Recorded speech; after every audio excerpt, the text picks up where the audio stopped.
The old leather-bound deed felt heavy in my hands as I sat in my grandfather's study, still trying to process the news. "He left you the mountain property, Kate," the lawyer had said, his voice gentle but firm. "All 500 acres of it, including the cabin. I'm Catherine Chen, and until 3 weeks ago, I was just a geological survey specialist living a quiet life with my husband Michael in suburban Colorado. Now I was the owner of what my grandfather had always called his piece of heaven, a vast stretch of mountainous land that had been in our family for generations. It's worth nothing," my mother-in-law Barbara's voice cut through the evening air at the Morgan family dinner. "Just rocks and trees and that run-down cabin."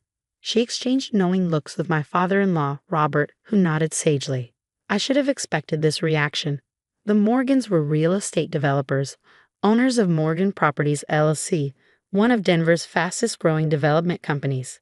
They'd been trying to buy my grandfather's land for years, but he'd always refused to sell. "Kate, dear," Barbara continued, setting down her wine glass with practiced precision, "you should let us take it off your hands. We'll give you, say, $10,000. That's generous for undeveloped mountain land with no road access." My husband Michael shifted uncomfortably beside me. He worked for his parents' company, trapped between loyalty to them and to me. "Mom, maybe we should." $10,000 is more than fair," Robert interrupted. "The property taxes alone will eat her alive. No utilities, no proper access road, just that old dirt track. It's a liability, not an asset." I took a slow sip of my water, remembering the countless summers I'd spent at that cabin with my grandfather. He'd been a geologist too, though he'd never worked in the field professionally. "Too many corporate interests," he'd always said. "Too many people who see the earth as something to exploit rather than understand." "Actually," I said carefully, "I think I'll hold on to it for now. Grandfather's cabin holds a lot of memories." Barbara's perfectly maintained smile tightened. "Sentimentality is expensive, dear. You really should let professionals handle this. The zoning alone is residential and agricultural," I finished for her. I checked. "But it could be rezoned." Robert leaned forward eagerly. "For the right project, the county might." I said no, thank you. My voice was quiet but firm. The tension around the dinner table could have been cut with a knife. Barbara's smile vanished entirely. "Well," she said coldly, "don't come crying to us when you're drowning in property taxes and maintenance costs." Later that night, as Michael and I drove home, he tried to play peacemaker. "They mean well, Kate. They just don't want to see you stuck with a worthless property." I stared out the window at the distant mountains, silhouetted against the sunset. "It's not worthless to me, Michael, and I wish you'd stand up to them sometimes." He gripped the steering wheel tighter. "They're my parents, and they know real estate. Maybe they're right about—" "Stop the car." "What?" "Stop the car, Michael. I want to show you something." He pulled over to the side of the road, and I dug through my bag until I found what I was looking for: my grandfather's old journal. Under the dome light, I opened it to a page marked with a faded photograph. "Look at this," I said, pointing to a series of hand-drawn geological maps. Grandfather wasn't just hiking up there all those years, he was studying the land, mapping it. Michael squinted at the detailed drawings. "What am I looking at?" "Geological survey maps, very precise ones. Grandfather may not have worked as a professional geologist, but he knew what he was doing." I traced the contour lines with my finger. "These formations, these mineral deposits, there's something up there, Michael, something valuable." "If there was anything valuable, someone would have found it by now," he said, but I could hear the uncertainty in his voice. "Not necessarily. The land's been in my family for 3 generations. Nobody's been allowed to survey it properly." I closed the journal carefully. "And your parents know that. Why else would they be so eager to buy worthless land?" The next morning, I called in sick to work and drove up to the cabin. The dirt track was rough, but my SUV handled it well. As I approached the familiar clearing, the old cabin came into view, its weathered logs still solid despite years of mountain winters. Inside, everything was exactly as I remembered. The stone fireplace, the hand-built furniture, the walls lined with geological specimens and maps.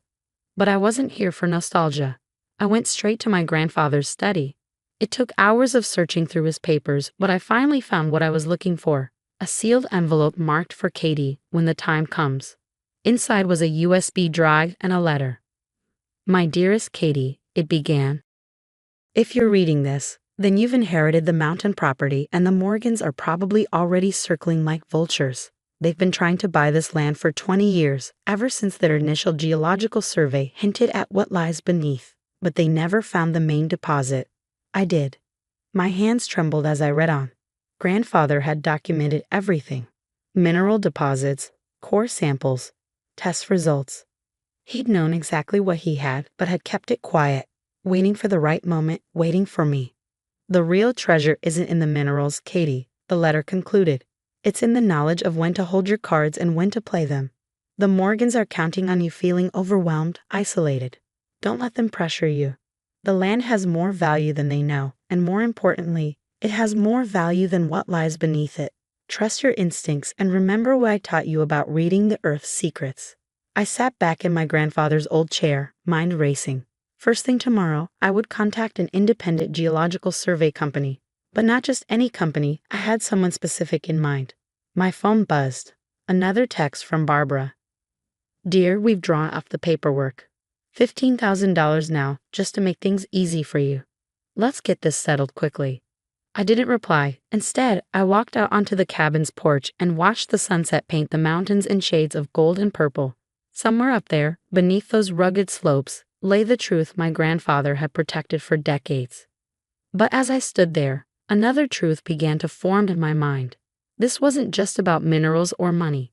This was about legacy, about standing up to people who thought they could bully and manipulate others into submission. My grandfather hadn't just left me land, he'd left me a chance to prove myself. I took out my phone and made a call. Dr. Sarah Chen. This is Catherine Chen, George Chen's granddaughter. I need your help with a geological survey. Yes, it's about the mountain property, and we need to keep this completely confidential. As I drove back down the mountain that evening, I caught sight of a Morgan Properties LLC survey vehicle heading up another access road. They were already moving, trying to find what my grandfather had discovered, but they were looking in the wrong place, following their 20-year-old data. I smiled, thinking of the detailed maps in grandfather's journal. Sometimes the best advantage isn't just knowing what you have. It's knowing that others don't know what you have. The real work was about to begin, and this time, I wasn't going to be the one feeling overwhelmed and isolated. The Morgans had no idea what they were about to face. The next 3 weeks were a carefully orchestrated dance of secrecy and precision.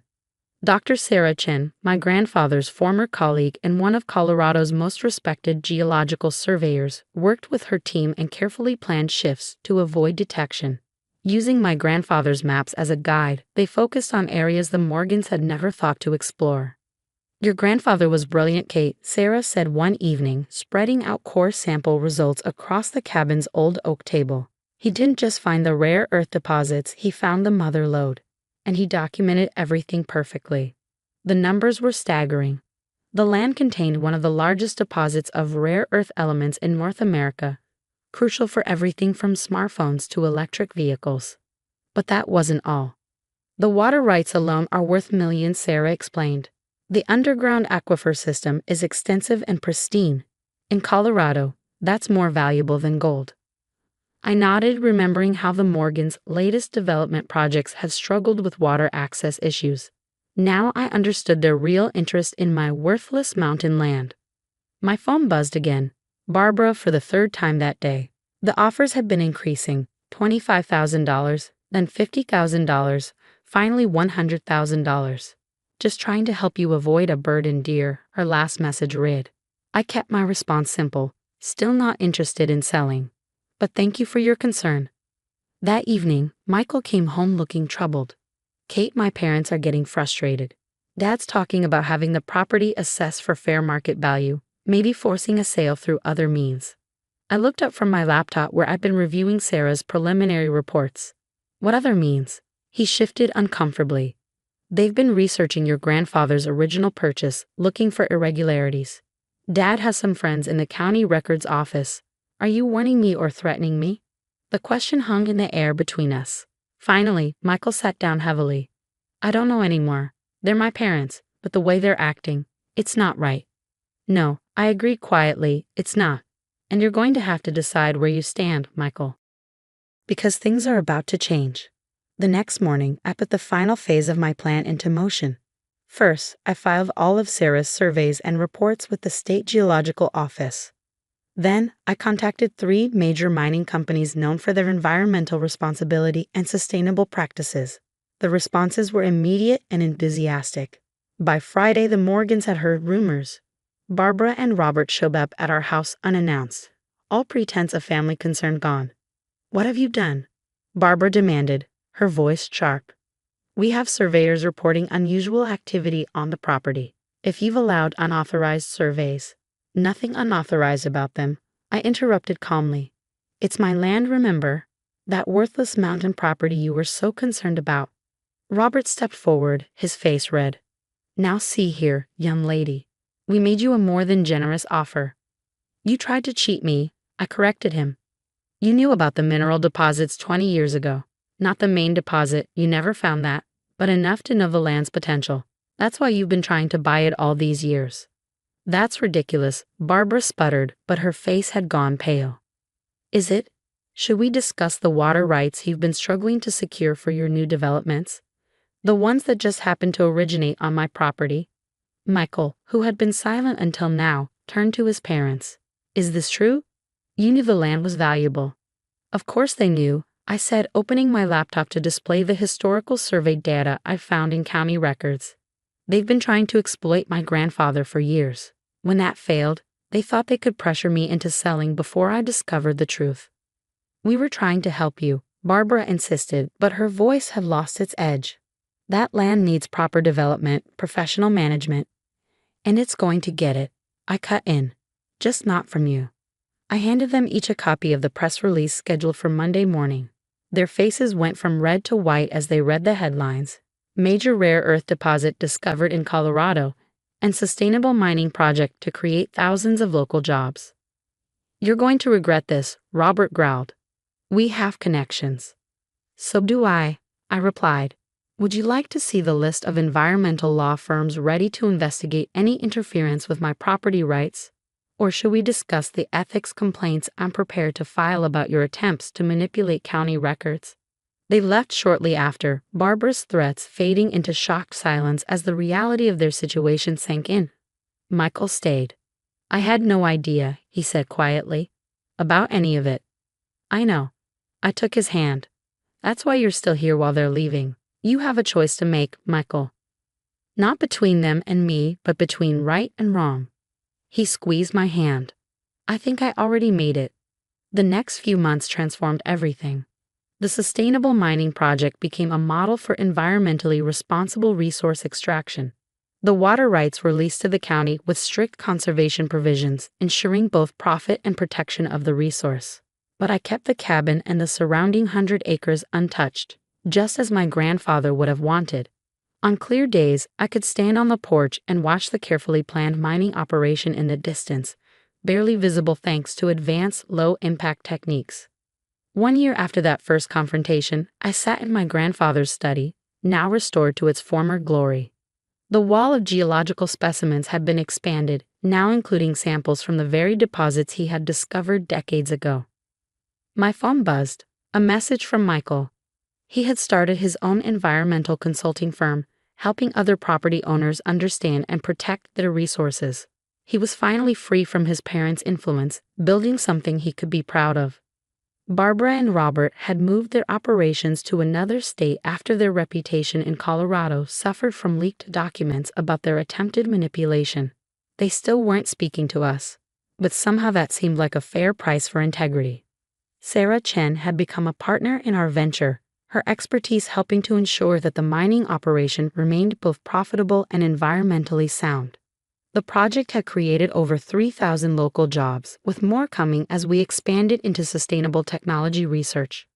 But the real victory wasn't in the money or the success.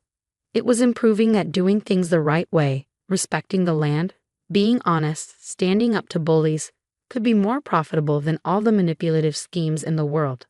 I picked up my grandfather's old journal, its pages now carefully preserved. "You were right," I whispered. "The real treasure isn't what's in the ground. It's knowing when to stand your ground."